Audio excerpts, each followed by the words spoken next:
Fernando, a gente é um grupo de amigos que de vez em quando faz umas entrevistas aí com jogador de futebol, radialista, músicos. E primeiramente, muito obrigado, cara, por ter esse tempinho aí com nós aí e falar um pouquinho de ti aí. É um prazer. Fernando, como é que começou a tua trajetória, cara, no futebol? Como é que começou tudo? O início de tudo, como é que foi? Bom, o início de tudo é lá na década de 80, né? Uhum. Eu sempre fui reconhecido nos ambientes em que eu frequentava como um colorado. E desde o tempo de jovenzinho, menino, né? No colégio, primeiro Farroupilha, Rosário, depois faculdade, Unicinos. E na Unicinos eu era um colorado bem conhecido, assim, né? Porque eu estava sempre discutindo futebol e sempre naquelas discussões de recreio, de antes de aula, depois de aula. E todo mundo sabia que eu era colorado. E até que, de repente, em 82 eu já estava formado, já tinha família, já tinha filhos e tudo. E aí um Sim. professor meu foi convidado, teve uma crise política no Inter, em 82, mais uma, né, que normalmente ciclicamente tem, e o grupo de advogados do clube saiu. O presidente era o Arthur D'Alegrave. E o grupo de advogados saiu, que era comandado pelo Paulo Rogério Amoretti, que depois veio a ser presidente. E aí o Arthur convidou um antigo vice-presidente jurídico do clube, da década de 50, que havia sido meu professor e que estava completamente desatualizado, né, das questões, principalmente das questões de direito esportivo. E aí a primeira pessoa que ele lembrou foi de mim, porque ele não conhecia mais já estava afastado. E aí ele lembrou que eu era um colorado, que era advogado e tal. Daí ele me ligou, o filho dele me ligou para saber se eu não queria trabalhar no Inter. E aí, pô, para mim foi uma maravilha, né? Eu era sócio, via todos os jogos, ia pro interior, ia pro São Paulo, Rio, onde eu podia, eu ia, né? E aí fui Sim. convidado para trabalhar no jurídico do Inter, do nada, assim, sem esperar. E aí comecei. Aí eu me lembro a primeira, assim, quando eu aceitei o convite, aí eu tinha que ser apresentado para o presidente, que era o D'Alegrave. E aí eu quase não dormi a noite inteira na véspera de ser apresentado para o D'Alegrave. E aí passei a ser diretor, da noite para o dia, diretor do departamento jurídico do Inter. E aí, como o doutor doutor Fernando Schneider, que era o vice-presidente efetivo, já era mais antigo, assim, ele estava mais para dar um nome, porque era muito conhecido na época, era um advogado assim, já que quase não trabalhava mais, mas tinha uma boa referência, era um bom nome. Ele acabou como eu comecei a ocupar o espaço, ele acabou me tornando diretor, né? Primeiro eu entrei como assessor, me tornou diretor, e aí eu acabei meio que virando um chefe do jurídico, porque o doutor Fernando não ia muito no clube, né? E foi assim, esse foi o meu início. E a Mas partir daí nunca. a coisa começou a evoluir, as pessoas passaram a contar comigo, me chamar para né, ajudar aqui, para ajudar ali, principalmente na questão contratual. Aí o primeiro processo que eu tive foi um processo que houve uma penhora dos refletores do Beira-Rio para pagar uma conta de reclamatória trabalhista de um massagista. Aí eu consegui não deixar ir a leilão os refletores do Beira-Rio, e aí as pessoas começaram a me conhecer e eu comecei aí virei, né? Aí virei dentro do clube. Foi Mas exatamente. nunca tentou uma carreira de jogador, Fernando? Ah, não, eu jogava pelada, né? E cheguei a treinar nas categorias de base do Inter, mas a recomendação logo no início foi aquela de vai estudar, né? Vai estudar que é melhor. Ô, Fernando, eu vou te apresentar o pessoal aqui. Tem o Rafael. E aí, Fernando, tudo Tudo bem? bem, Rafael? Tudo bem, graças a Deus. Opa, quero saber se eu tô no meio de colorados ou tem gremista junto aí. Bom, eu sou Tem gremista. gremista, Não é problema, só quero saber. Pra tem mim que gremista entender, eu e tô precisando. chavante, cara. Gremista. Gremista. Tem um coloradão ali que tá com a imagem ruim ali, pelo jeito. Salve, presidente! E aí, Boa tudo noite! bem? Boa Tudo noite. certo, graças a Deus. E eu não Bom, torço pra nenhum, Fernando. Eu sou chavante, Brasil de Pelotas. então torce por um se fosse melhor gerido, seria uma das potências gaúchas aí, pode ter É certeza. verdade, é verdade. Bom, Quem tem já a que torcida que eu. vocês têm. Às vezes é complicado, né, presidente? Mas Vou deixar a palavra com o Nando aí, já que ele é o colorado do grupo, né? Nando, as honras. Primeiramente, muito boa noite, muito obrigado por aceitar o nosso convite, né? E já queria falar um pouco do nosso time, né? O assunto principal aí. Como foi para o senhor, em 2005, sair daquela coisa que nos roubaram, né? Aquele título que nos roubaram lá. Como é que o senhor fez para preparar o time para o ano seguinte, que nós levantamos a taça da Libertadores e do Mundial, nosso maior triunfo? Bom, na verdade, assim, eu tenho como norma, né, em qualquer ação que eu participe, a palavra equilíbrio é uma palavra que norteia as minhas atitudes, as minhas ações, né? E então não fico muito enfeitado, muito autossuficiente na vitória, nem muito deprimido na derrota. E isso é uma norma, né, que eu levo em conta. Tem que ter cabeça fria, tem que analisar a situação como ela é. E infelizmente nós sofremos aquele revés em 2005, injusto, né? Dificilmente o resultado de campo não retrata a realidade. Naquele momento foi uma situação em que nós poderíamos ter vencido e fomos prejudicados. Duplamente, né? Nós fomos prejudicados primeiro porque houve 11 jogos anulados. O Internacional teve que jogar de novo um jogo e ganhou. Ele havia vencido esse jogo na tabela original. E o Corinthians, que havia perdido uma e empatado outra, acabou jogando 2 partidas novamente e aí ganhou 5 pontos a mais que fizeram a diferença no final. Ele chegou na nossa frente 1 ponto e se não tivesse jogado novamente aquela partida, ele teria perdido o campeonato por 4 pontos de diferença. Mais do que o pênalti do Tinga, eu reputo que essa anulação dos jogos foi o que realmente fez a grande diferença, né? Porque o pênalti num jogo acontece, é da vida, né? Às vezes é a favor, às vezes é contra, mas tu anular 11 jogos, dos quais o adversário principal jogou novamente 2 partidas que havia perdido, realmente foi a grande diferença. Mas terminamos aquele ano num tumulto, né, porque nós teve pessoas, né, do Internacional que reclamaram na justiça e na justiça comum, que acaba criando aqueles embaraços administrativos para o clube perante os órgãos dirigentes, CBF, FIFA. Isso foi um problema, mas eu consegui convencer a pessoa que entrou com o processo, que era um sócio do Internacional, a retirar a ação. E aí focamos, né, no campeonato do próximo ano, na Libertadores e no Mundial depois, né, pela classificação para o Mundial. E foi fundamental, né, o equilíbrio do momento, as escolhas que nós fizemos, a escolha do Abel, né, a mobilização do grupo, a mobilização do torcedor. O torcedor veio. Nós completamos lá pelo mês de abril, por aí, nós completamos 50 mil sócios no clube naquela época, depois chegamos a 120 mil. Mas naquele ano a gente atingiu a metade dos sócios que temos até hoje.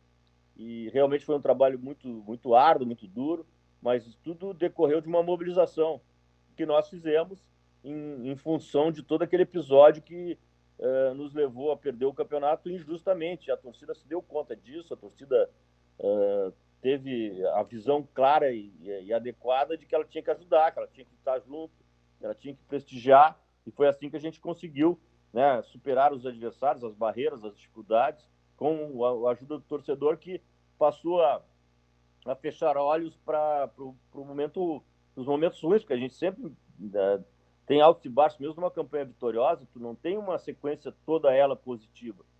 Tem partidas Sim. ruins, nós perdemos o Gauchão para o Grêmio naquele momento, e os gremistas vão concordar comigo, era assim, uma equipe limitada, era da época, foi um dos piores times do Grêmio da época, e mesmo assim ganhou o Gauchão, né?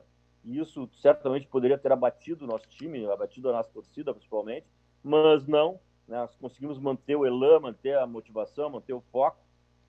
Aí fomos para a Libertadores, e na Libertadores tivemos sucesso contra o então campeão mundial, o então campeão da própria Libertadores.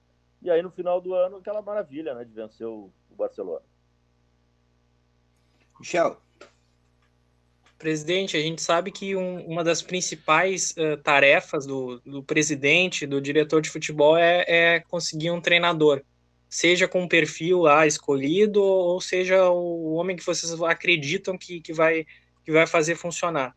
Como é que foi em 2000 o Abel? Como é que chegou no nome do Abel? Se foi consenso? Nos bastidores, ali, o que o senhor pode nos dizer? E a sua escolha, se era a sua escolha realmente, ou se tinha um outro nome, como é que foi essa história, hein? Não, o Abel ele havia sido treinador do Internacional em várias outras oportunidades anteriores. E eu sempre achei o Abel uma ótima pessoa e um ótimo gestor de grupo. Mas eu discordava dele porque ele era um treinador que propunha muito jogo, né? Ele propunha, assim, em termos de estratégia, ele sempre atacava os adversários, né? E não tinha estratégia para jogo decisivo. E aí lembro que no Internacional, os secadores vão lembrar também daquele jogo do Bahia, do jogo do Olímpia, né, que vocês torceram contra, e o Abel, tendo vencido o primeiro jogo do Olímpia fora de casa, veio para jogar o segundo jogo sem nenhuma estratégia. A estratégia era atacar, e atacando tomou 13 e acabou indo para os pênaltis e acabou perdendo uma classificação para uma final de Libertadores. Aí passou o tempo, ele correu o mundo, foi para vários clubes e sempre apresentava a mesma situação. Ele só ganhou campeonatos quando realmente o time dele era muito superior. E muitas vezes, sendo superior, ele perdia. E aí, Copa do Brasil pelo Fluminense em 2005, Copa do Brasil pelo Flamengo em 2004.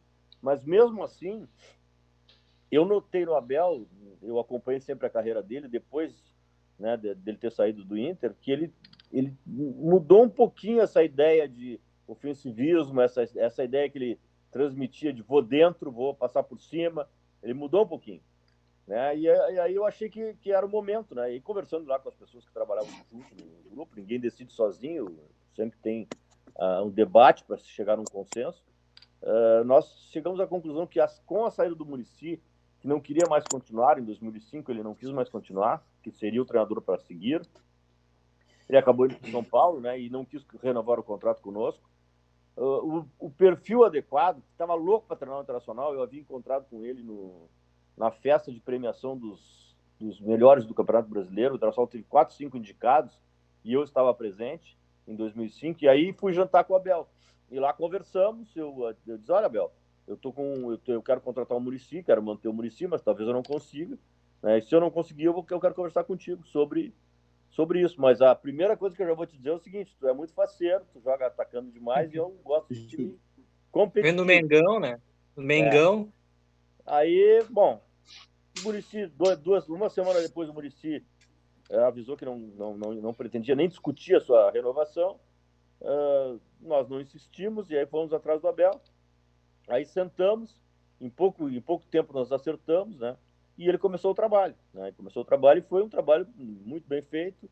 Ele já com uma outra postura, com uma outra visão em termos de organização de departamento, organização de grupo, liderança, tudo isso preenchia os requisitos que a gente achava adequados para uma campanha tão difícil e tão promissora, né, que nós tínhamos.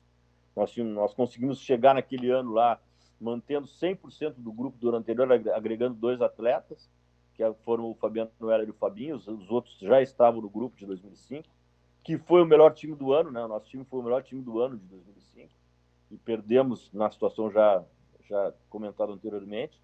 Enfim, estávamos preparados.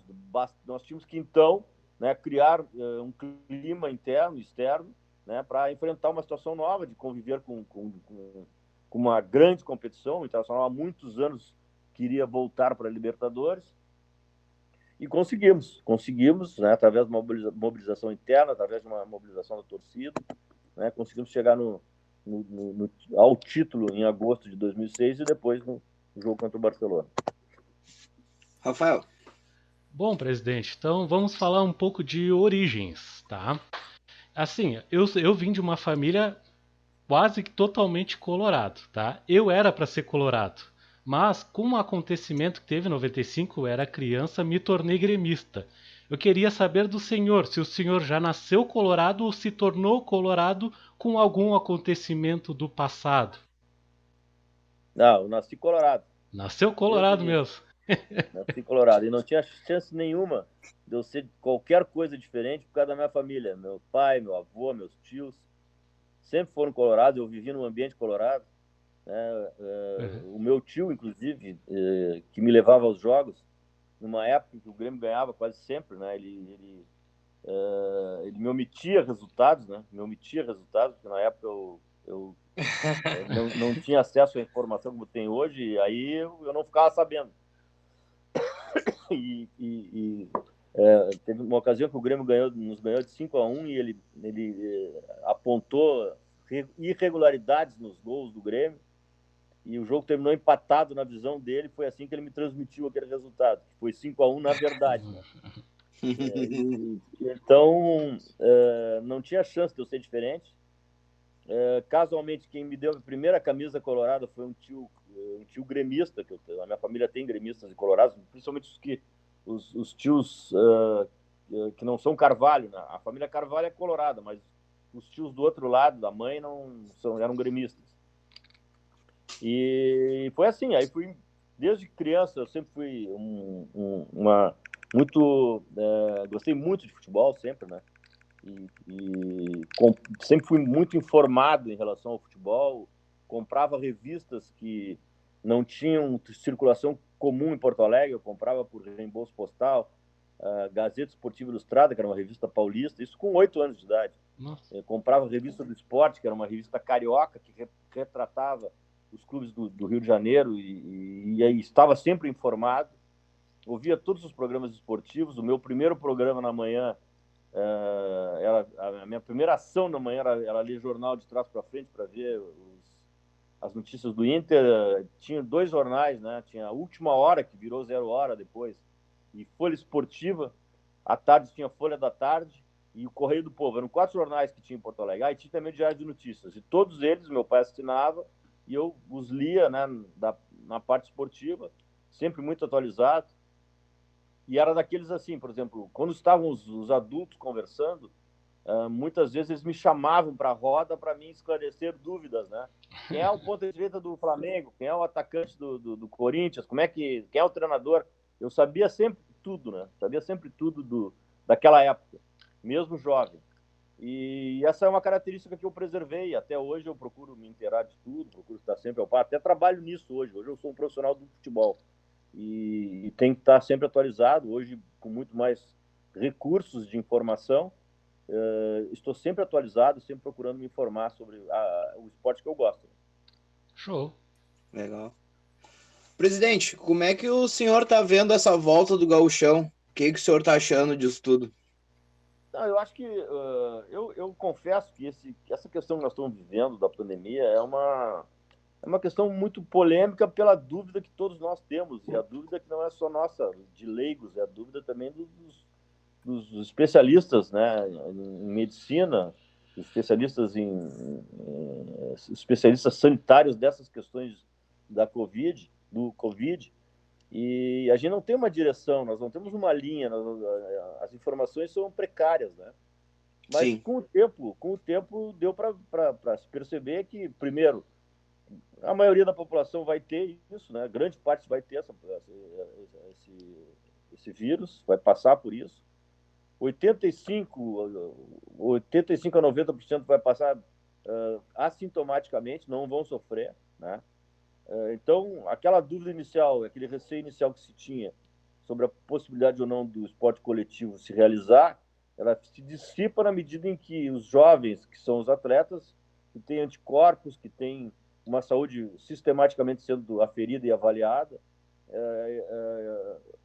a contagem, as estatísticas de atletas que têm, não há nenhuma referência até agora de alguém que tenha sofrido efetivamente com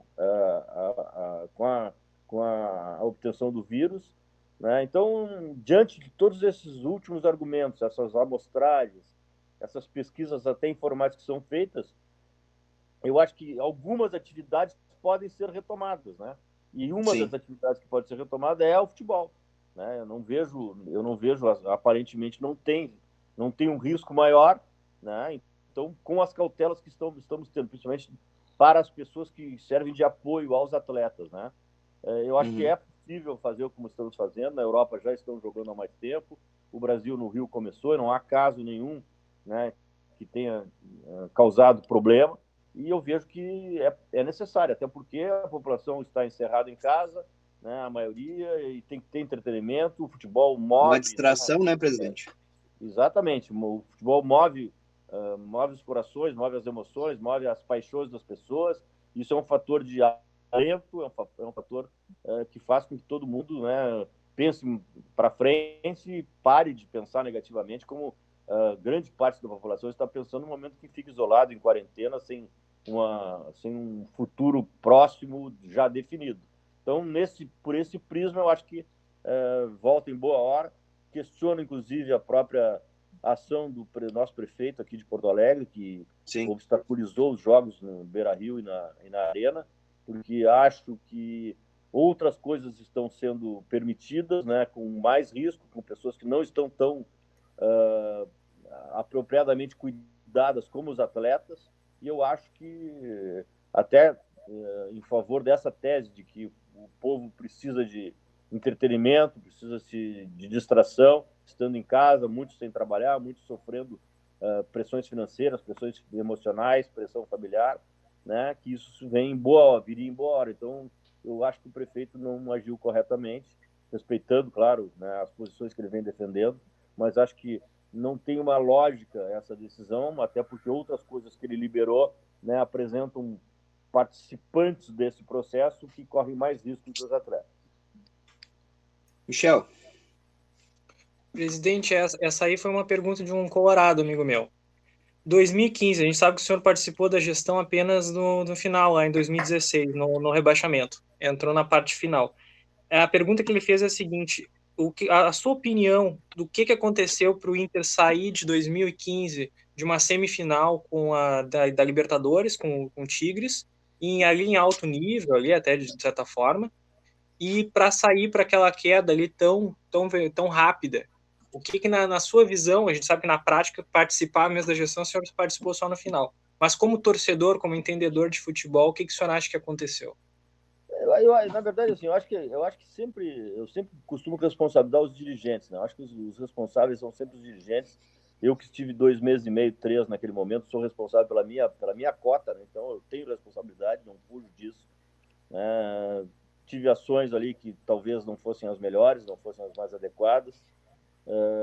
Tenho dificuldade de falar de companheiros, de companheiros até que estão sofrendo muito mais, né, do que eu, porque passam por problemas lá, as questões financeiras e as questões que foram levantadas no período. Eu não quero me manifestar sobre isso, porque acho que como existe um processo judicial, quero deixar primeiro terminar. Torço para que tudo se esclareça adequadamente. Tem Vitório Pifra, por exemplo, que é um amigo há 50 anos, eu tenho certeza que as coisas vão se esclarecer a favor dele, e espero que tudo se esclareça da melhor maneira possível. Mas certamente o Vitório errou como presidente, né? Teve equívocos, como os seus demais companheiros. Um clube grande como o Internacional, como já aconteceu com o Grêmio, né? No momento em que ele entra numa linha descendente e as pessoas não conseguem segurar essa linha descendente, e o Vitória tentou com alterações, com mudanças, isso é muito sério, né? Porque a pressão é muito grande, a cobrança é muito grande. E para te reverter uma situação negativa é também muito difícil, né? Depois que tu desce a lomba, o caminhão sem freio é difícil de segurar. E foi exatamente isso que aconteceu. Se tu vê, observar no passado os clubes grandes que caíram, o Cruzeiro ano passado, o Palmeiras anteriormente, Corinthians, Grêmio, né? Todos tiveram mais ou menos o mesmo diagnóstico. Clubes grandes que não aguentaram a pressão, os dirigentes não aguentaram a pressão.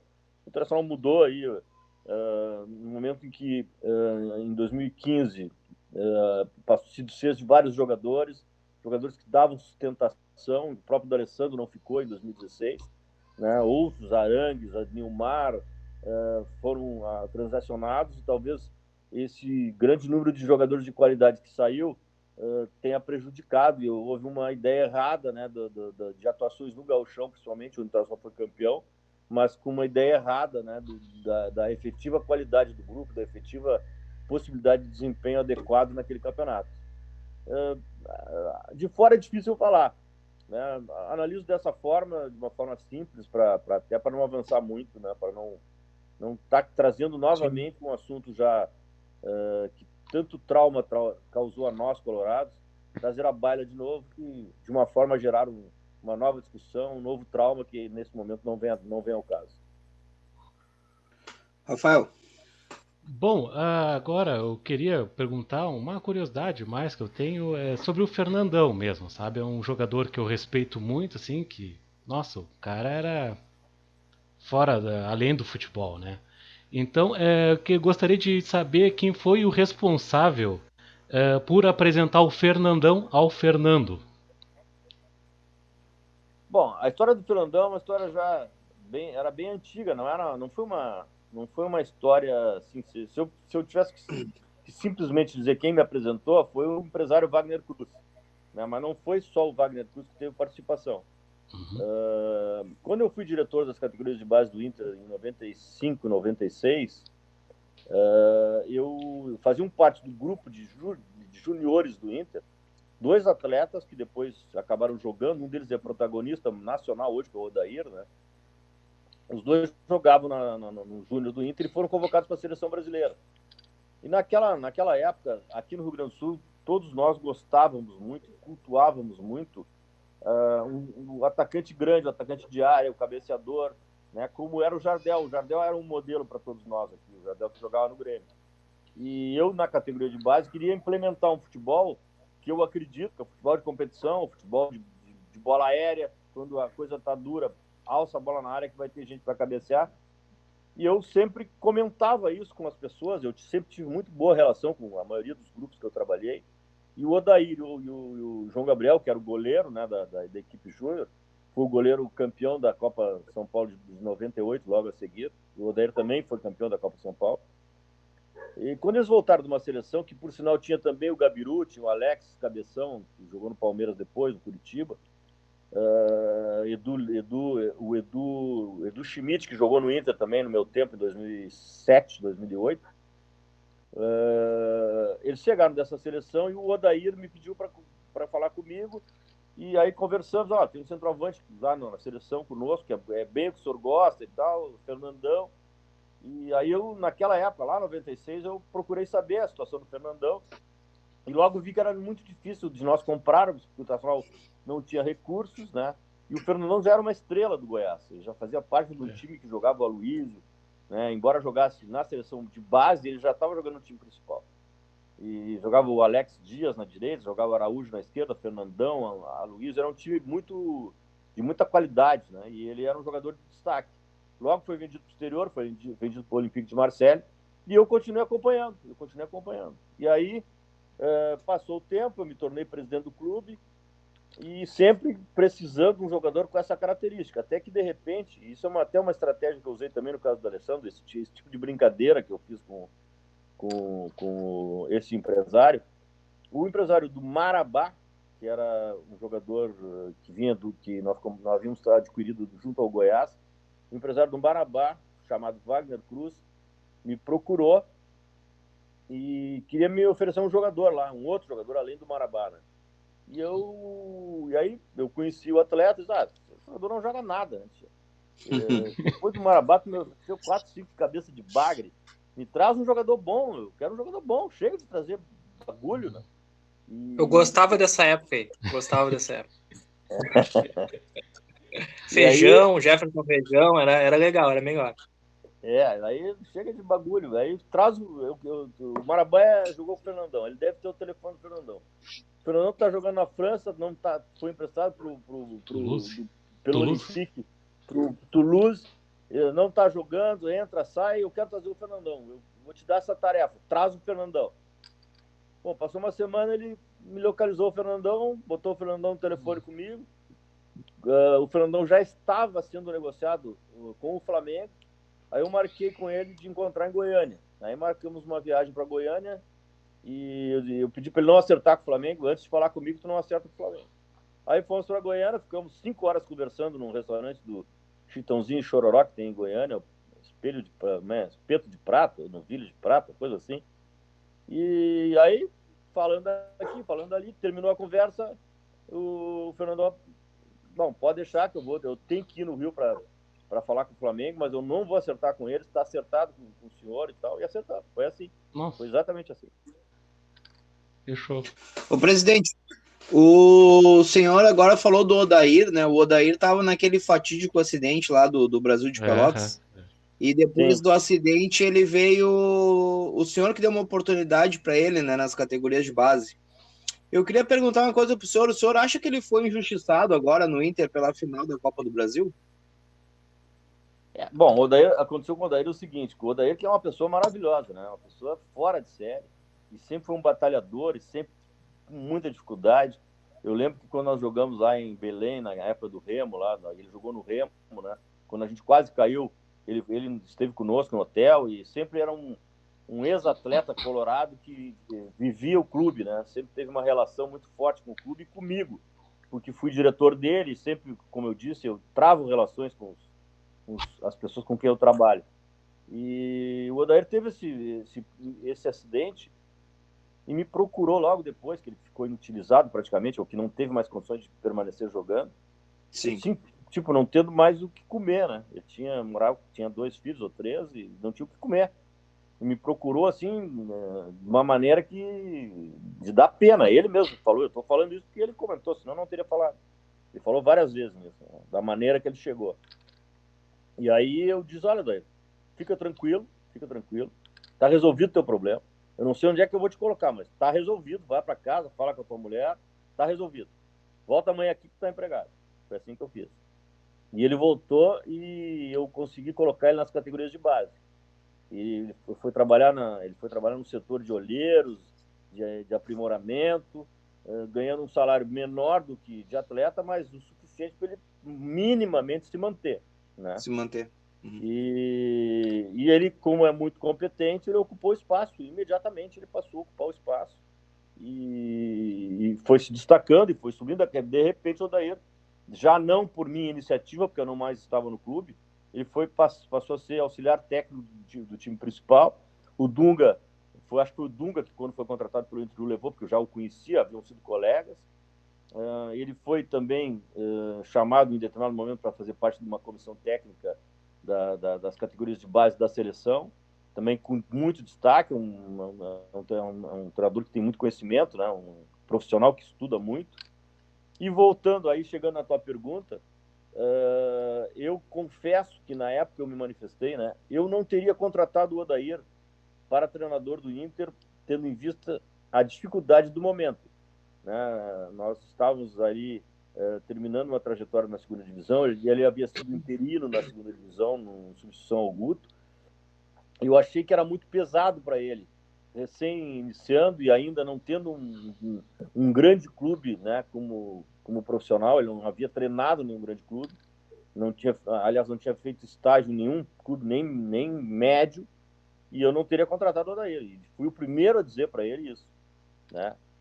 Mas já que ele foi contratado e já que o seu trabalho foi tão importante, tão crescente, reputo que o Internacional só chegou onde chegou por causa do Odair, eu não teria demitido também. Da mesma maneira que eu não teria contratado, eu não teria demitido. Sim. Ele fez jus a ficar na posição, ele fez jus ao cargo de treinador, e achei que não deveria ter sido demitido. Nando, finaliza. Presidente, eu vejo assim de uma forma atual dos últimos anos que os jogadores de 2015 para cá, os jogadores eles não têm tanta inteligência emocional para lidar com os resultados. Digamos, a gente toma um gol, os jogadores se abatem. O que o senhor acha que falta para essas coisas melhorarem? Por exemplo, em Grenal, o senhor acha que falta uma mão superior ali do dirigente para puxar mais? Porque vem uma longa data que os resultados, quando ele começa negativo, ele se mantém negativo, porque eu acho que os jogadores se abatem. O que o senhor acha disso? Eu acho que, na verdade, nós temos jogadores que chegaram no clube recentemente, não tem essa vivência de derrotas anteriores, mas, na verdade, o clube como um todo, isso é uma coisa cíclica. Nós tivemos 15 anos de supremacia em relação ao Grêmio, e eles apresentavam esse mesmo tipo de sentimento, os gremistas apresentavam esse tipo de sentimento, né? Eu, quando assumi em 2002, o Inter não ganhava o Grenal há 2 anos e meio. né? E passamos um ano mais sem ganhar e passamos a ganhar depois e ganhamos 70% dos Grenais no meu período. Porque é um trabalho, realmente é um trabalho que tem que ser feito. Eu, né, sempre fui muito competitivo em relação ao Grêmio. Aquela coisa, se eu chegar num lugar assim, eu dizia para eles, eu quero saber onde é que está meu inimigo. Cadê meu inimigo? Quem é o meu inimigo? É o Grêmio. Onde é que ele está? Eu quero ver onde é que ele está, o que ele está fazendo. Eu tenho que ganhar dele. Aonde? Em qualquer lugar. Eu tenho que dar entrevista melhor que ele, meu advogado tem que ser melhor, eu tenho que ser mais organizado, eu tenho que ganhar Grenal, entendeu? O Grêmio era o meu objetivo, né? Eu tinha que passar por eles, né? E digo com respeito, o Grêmio é um grande adversário e por ter respeito é que eu pensava assim. E aí, né, isso eu transmitia para todo mundo. O D'Alessandro, a primeira conversa que eu tive com ele em Buenos Aires, né, foi exatamente nesse sentido. Aqui, o negócio é o seguinte, nós vamos acertar aqui, tá tudo certo, agora lá nós temos que ganhar a Grenal. É o nosso campeonato à parte, é o nosso grande adversário, não tem refresco com o Grêmio assim, nós temos que estar sempre na frente deles, e isso é uma ideia que eu tenho, é um procedimento que eu tenho, que eu sempre tive, né? E não digo que isso ganhe, né? Mas isso vai criando no inconsciente coletivo do atleta, vai criando uma força, eu julgo, né? Vai criando uma força, né? Que é importante, que é necessária. Claro que isso aí sozinho não ganha, né?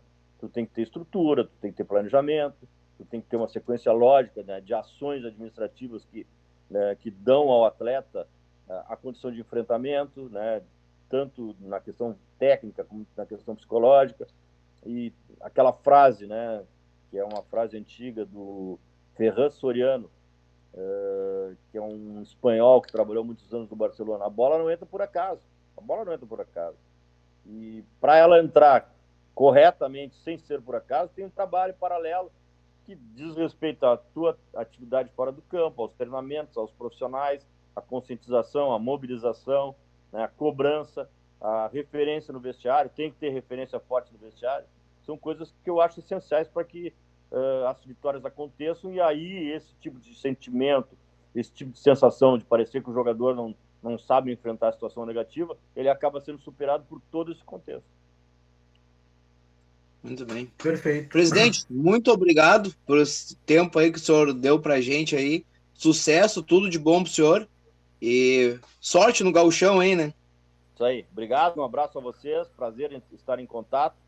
E à disposição quando quiserem mais um papo aí, tá? Boa sorte. Grande abraço. Boa noite, Muito obrigado, presidente. Valeu, obrigado, presidente. Forte abraço.